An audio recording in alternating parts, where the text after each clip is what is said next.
Hello and welcome to Maze Crochet. I am Rachel. It is time for our October movie wrap-up. So if you don't know, even if you do, I am aiming to watch 16 movies a month for a total of 192 movies because my film watching has really fallen off. And I thought, what better way to do it than to combine it with crochet and make a blanket out of it. So this is not like my book blanket from last year. I'm not trying to make a granny square that looks like a movie poster because, well, most movie posters are actually kind of boring these days. If I'm being honest, it's just a bunch of heads, a bunch of floating heads. Anyway, doesn't matter. I'm doing a rating system. It is a very simple rating system, but I am making one granny square per movie. So each month it'll be 4x4 in one square, and then at the end of the year it'll be 3 big squares by 4 big squares for 12 altogether. It might sound complicated, but let me show you. So this is September's. So as you can see, 4x4, and then there'll be 3 of these across and 4 of these down at the end of the year. So let's go over the rating system. It is not deep. This is just as simple as I could possibly make it. A solid yellow square means I don't ever want to watch it again. It's a 1. And that could be because it was really bad or because I just don't feel like I need to. Like, I saw it, fine. It didn't move me in a way that ever makes me think I need to see this again or entertain me enough to make me think I ever need to see it again. You will wait. I warned you. So pink is 2. It could go either way. I could watch it again or not. Doesn't matter. You know, right in the middle. And then blue down here means I loved it. I absolutely want to watch it again. I would love to watch it again right now, but I've got other movies I need to get to watching. So one of those colors surrounded by purple, that's a rewatch. The solids are brand new to me. That is the rating system. That's how simple it is. I'm gonna let this cat out so he quits yelling. Okay, since October was so incredibly busy with me making all of those guys up there every single day, I really leaned into rewatches because I needed comfort. I needed something that didn't need all of my attention all the time. I did get a handful of new to me films in, but not a lot, so I apologize. So the formatting for these wrap-ups has been kind of all over the place this year. Last month, I think I finally found one that I liked and have settled on, of course, you know, near the end. But what it is, as I talk about new to me films, I will have a video of me up here making the square for that film as I'm standing here talking about it. Any rewatches, I briefly go over. However, I will be talking about one rewatch more in depth because there are 6 films to talk about, if you catch my drift. Okay, but let's get started. I'm trying to breeze through these. It's been very busy. If you've watched any of my October stuff, you know how busy I've been. So I would like to get this done. I'm sorry if it's rushed. I'm sorry if I'm talking too fast. I will probably not make a lot of sense, but I'm trying my best here. Okay, so we started off October with Oh Brother, Where Art Thou? This is the Coen brothers' very loose adaptation of the Odyssey. I had just made the Cyclops for the month out of the book, and I've been talking to my oldest about it. She had read the book in, I think, 9th grade, and I was like, oh, did you guys watch this movie? And she's like, no. And so when it came time, I was like, well, let's sit down and watch this. She had a really good time. She enjoyed it. My youngest, not so much. At the end, she was like, well, that was something, which is not a compliment from her. So sucks that she didn't like it, but I find it hilarious. It is definitely my favorite Coen brothers movie. If you don't know, it is loosely based on the Odyssey, but it takes place in 1930s Mississippi, where Ulysses Everett McGill, played by George Clooney, has to break out of prison off the chain gang and convince the 2 people he's chained up with to go back to his hometown to try to dig up some treasure before they fled the valley. But really what he's trying to do is get back to his ex-wife before she remarries, and it's hilarious. It's really, really fun. So if you've never seen it, I highly recommend it. So then we have our first new to me watch, and that is The Woman in Cabin 10, which was a Netflix release. I really just watched it because it's only about an hour and a half long. That's as much attention as I had at the beginning of the month as I was getting everything started for the daily uploads. So I don't remember a lot of names in some of these new to me things. I am just going to make some names up as I go along. I remember the plots and the characters. That's the main point, right? Okay, so The Woman in Cabin 10 is based off of a book by Ruth Ware. I've never read any of her books, but I get the sense she's the psychological thriller type author, very Lisa Jewell, Lucy Foley, authors like that, so, things I have read. So The Woman in Cabin 10 is about an investigative journalist who believes she got a woman killed for trying to talk to her as a whistleblower. So she's suffering from that guilt, and she goes to do a puff piece on a billionaire who's setting sail on $1 million yacht, like the maiden voyage. Okay, so I'm not going to get too much into that, but the first night she's there, she is trying to avoid her ex, who's the photographer during this whole excursion. And she runs into cabin 10. She sees a woman there. She's like, sorry, just hiding from my ex. And the woman's like, yeah, cool, whatever. And then she leaves. Well, later that night, she hears a kerfuffle next door. She's in cabin 8, by the way. We'll call her Becky. It's Keira Knightley, but I'm going to call her Becky. I cannot remember her name. Anyway, she hears some sort of fight. She goes to look out of her balcony to see or try to hear better. And she sees somebody going overboard. She alerts everybody. They're like, yeah, nobody was in that room. You're crazy. So basically, it's the, same old song and dance of woman suffers a trauma. Everyone gaslights her into thinking she's insane when she knows she saw a thing that she saw or witnessed or, well, witness is the same, experienced something. Anyway, she knows she saw someone going overboard. Everyone's like, no, you're crazy. You're just suffering from this last thing that upset you. Obviously, she's not. Almost always, she's not. But it was okay. Yeah, that's all I got. It was okay. I talked about this last month. I'm just not that surprised by anything anymore. I'm really not. I think I have just consumed far too much media with plot twists that it's just, okay. I don't see them coming. I'm not sitting here pretending like I'm smarter than everybody. I'm like, oh yeah, I had that pegged. It's just like once it's revealed, I'm like, okay, fine, whatever. Moving on. And that's how I feel about this. I hate that same story of a woman being gaslit into thinking she's crazy. I've just seen it too many times. And this is all that was up until the reveal, which the reveal did happen pretty early. And then it was Becky trying to make everything come to light. And then one character, it all kind of really, really falls apart at the end when the character who is responsible for everything acts in a way that it's like, you're going to the extremes at this point. Anyway, it was just fine, not great. And it's just one of those things that never needs to be seen again because I know the plot twist and it wasn't that interesting. So, The Woman in Cabin 10. Next up, we have another Netflix movie, Steve. But I watched this because of Cillian Murphy. Gonna be honest, that's the only reason. Also based off a book, but the book is called Shy. And it takes place in the mid-90s at an alternative boys' school. So these are boys who are troubled teens, and I get the impression that they would all be in some sort of juvenile detention center, but they're experimenting with this house. It's kind of like a boarding school, and it's not like a prison for these boys, trying to help them get through all their problems before they have to go out into the world. Anyway, on this particular day, it all takes place in one day. It's literally the worst day that they could possibly have. The boys are constantly fighting. I don't know, there's like 7 or 8 boys. They all seem to be at the age where they're about to age out of the system as well. Constantly fighting.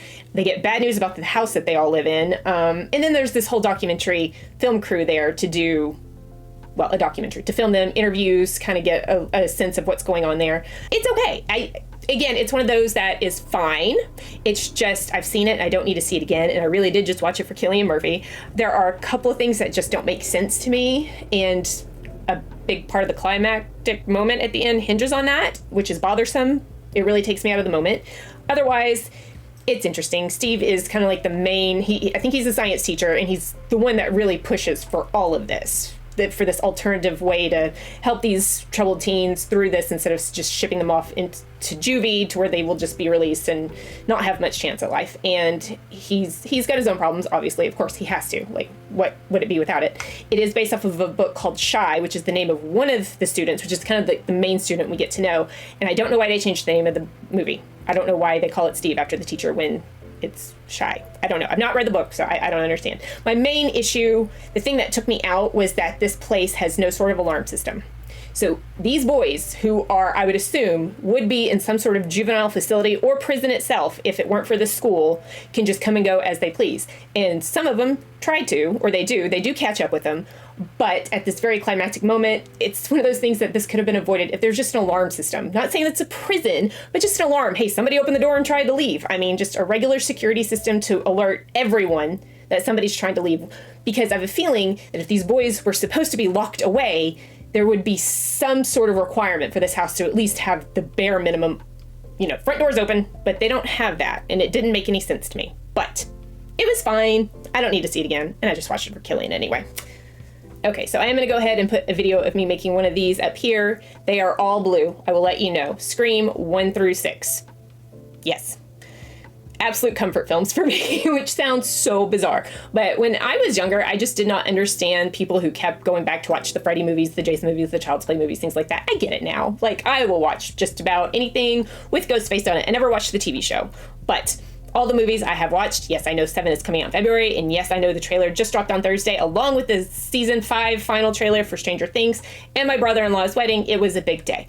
Very excited for it. So Of course, the first one is the absolute best. I know all of these are blue. They are not all created equal, but I would absolutely watch all of them again, and I have watched all of them multiple times. No spoilers, but I think my favorite thing about the Scream movies is it's not...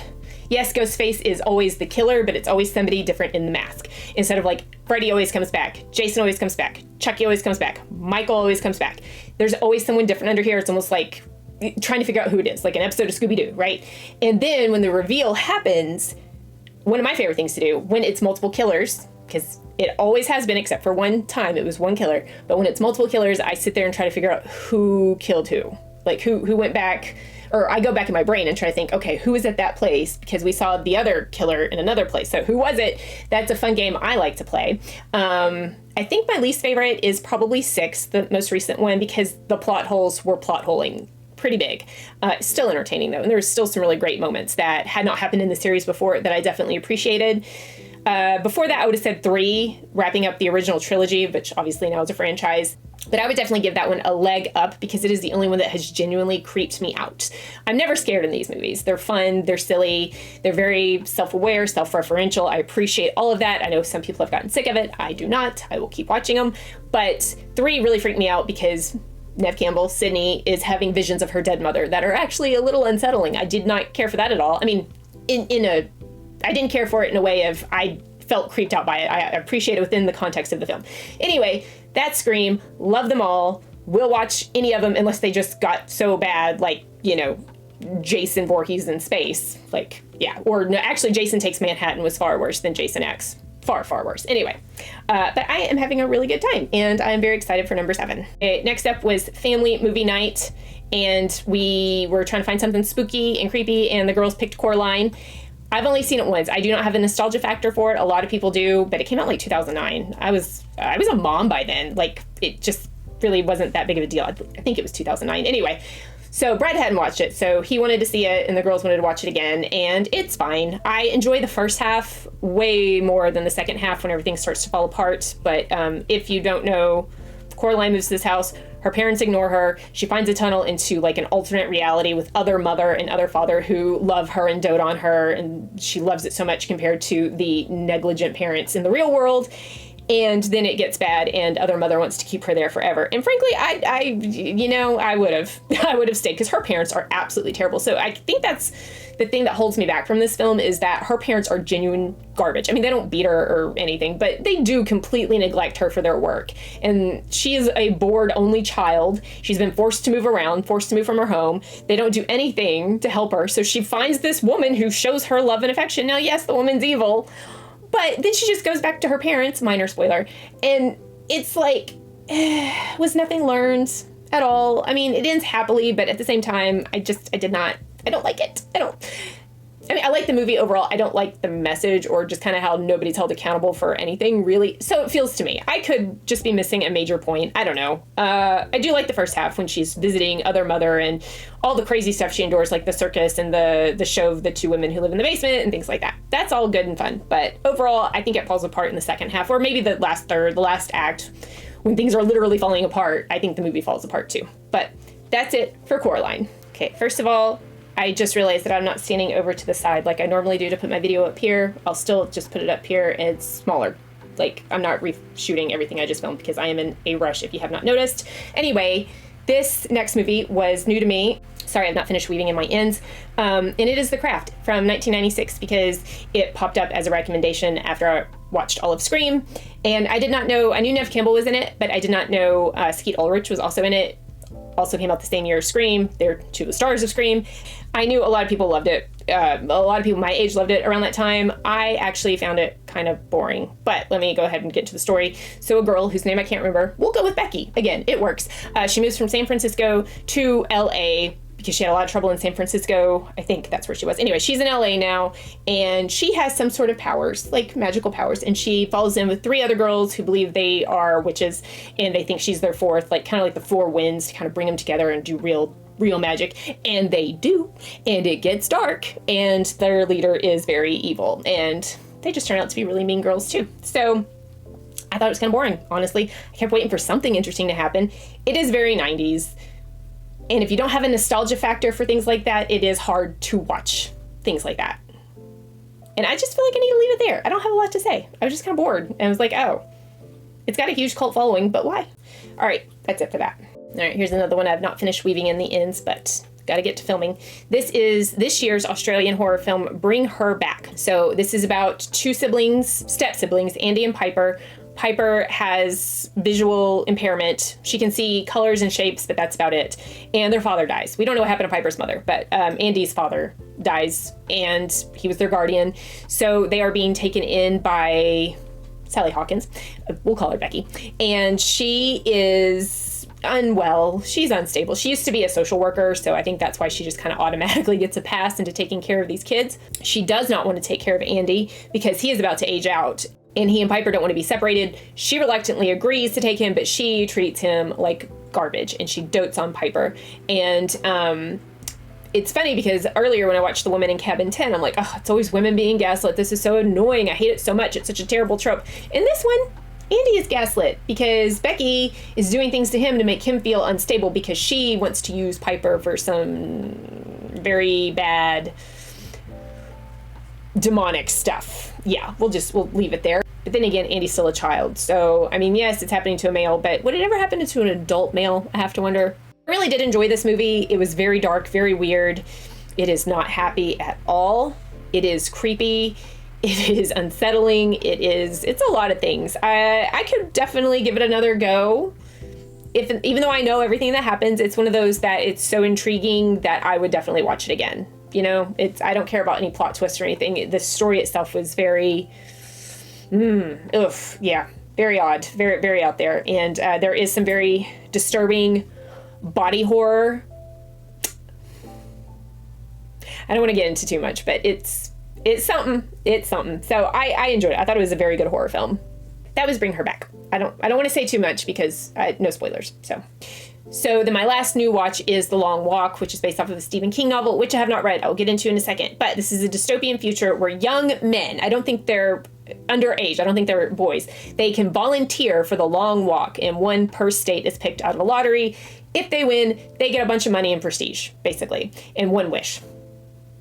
Yeah, that's it. So as far as the walk is concerned, they literally walk until there's only one left. They do not stop to go to the bathroom. They do not stop to eat, drink, sleep, nothing. They have to continue walking at a pace of 3 miles an hour. If they fall below that, if they stop, if they try to run off course, a lot of other things, they get warnings. They get up to 3 warnings. And if those warnings are ignored and they're not back on track, they are killed right there on the spot. They are led by, it's definitely a police state.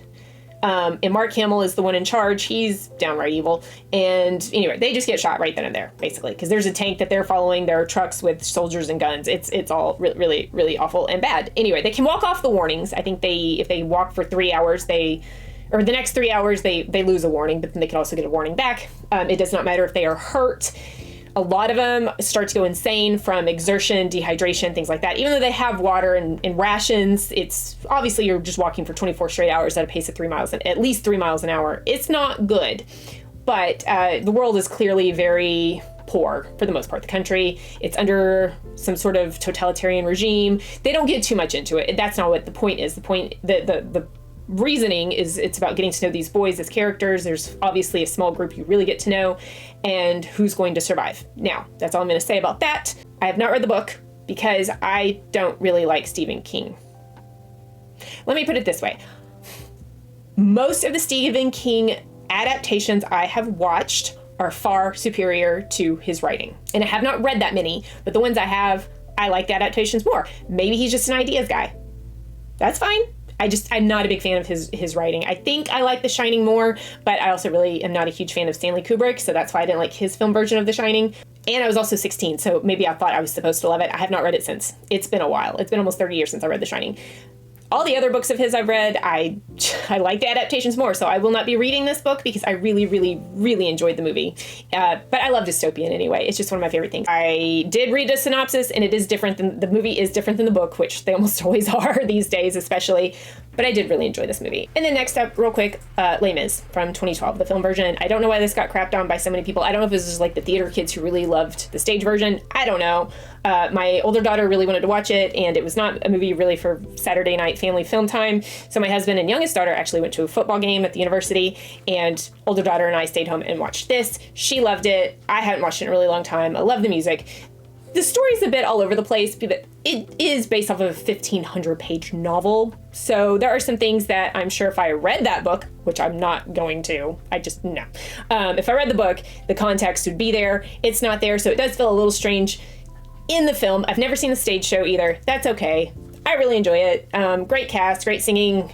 Other than Russell Crowe, I know, but he is not as bad as people make him out to be. He was weak compared to everybody he was in the film with. He is the weakest link, but not enough people witnessed Pierce Brosnan and Mamma Mia, and it shows, because if they think that Russell Crowe was bad, no, Pierce Brosnan was painful to endure. But this isn't about Mamma Mia, this is about Les Mis, and I enjoy it. I don't know what all the hate came from, and there's that.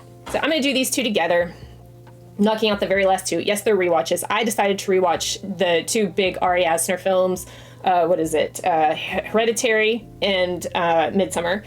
So both very different films, both psychological thriller horrors too. This one's far more horrific, in my opinion, but it is about a family that's grieving, and they go through another significantly major, shocking loss. That 30-minute mark, if you know, you know. And it continues to just spiral further and further down, and then you find out more dark stuff. I'm not going to spoil it, but I watched this for the first time on an overnight flight from San Francisco to DC, and I had already not slept on a flight from Singapore to San Francisco, so my mind was not right the first time I watched it, and I did not like the scenario or how two characters are put in the scenario that leads to that big shocking moment at the 30-minute mark, which is already hard enough, but it took me out of the movie to think of how they got there. I think that was poor writing, honestly, just an excuse to make that happen. And there are better ways to have written that. And so that's why I give it a 2. It's still dark, it's still creepy, it's unsettling. Toni Collette is just brilliant as the mother in this film. That speech at the dinner table is mesmerizing. But a big pivotal moment like that being set up very poorly, no, it takes me out. I'm not a huge fan of that part, but I would watch it again. And I'm glad I did watch it again. I have a better appreciation for it this time after a second watch than I did that first time on my second overnight flight in 2 days. And then, like I said, Midsommar. I really love Midsommar because it is a psychological horror film that happens in broad daylight. Almost all of it takes place during the day, but it is about Dani, played by Florence Pugh, who goes through a huge loss at the beginning of the film, and she is dating literally the world's worst boyfriend, Christian, who had been planning on breaking up with her, but this huge thing happens and he feels guilty and decides to stay with her. However, he has already made plans to go visit a small Swedish village with some of his friends for an anthropological study thing in summer, and to observe their culture and everything, because there's a guy, an exchange student, who's part of their friend group, and he's invited them all. Turns out they're all a giant cult. Yeah, one big scary cult. But they don't seem that scary at first. It's a weird movie, but I'm so intrigued and mesmerized by it. Mainly Florence Pugh. Her performance is incredible. So I really, really enjoy this movie a lot, and it's weird. It's one I wouldn't think I would. I feel like, and I've seen both versions of the film and did not care for either one, but if you've seen The Wicker Man, I feel like this is what The Wicker Man wished it were. But I haven't seen The Wicker Man, either versions, in a very long time, so I could be completely off the mark with that. But this was really, really great. And with that, we wrap up October's watch list. I'm sorry if this was rushed. It is Monday evening. You can tell it's already dark outside, but time change was yesterday, so it's not super late. It's just dark outside. But I would like to get this out today if I can. If not, it'll be tomorrow. I did warn that in my video on Friday on Halloween that it might be Tuesday because I had a very busy month, but especially weekend, being gone for a wedding, coming back, trying to get situated. But then also we went to see the Dracula ballet yesterday up in Pittsburgh, which was fantastic. Thank you, Mother, for the tickets. And we got back very late, and I have been trying to finish this up today and just now filming. So hopefully I'll get it out tonight. Sorry if it was rushed. I was trying to be quick so that I have less editing to worry about this evening or sometime tomorrow whenever I do get around to it. That's it for the video. Thank you so much for watching. Like, comment, subscribe, all the YouTube things, and I will see you in the next one. Bye!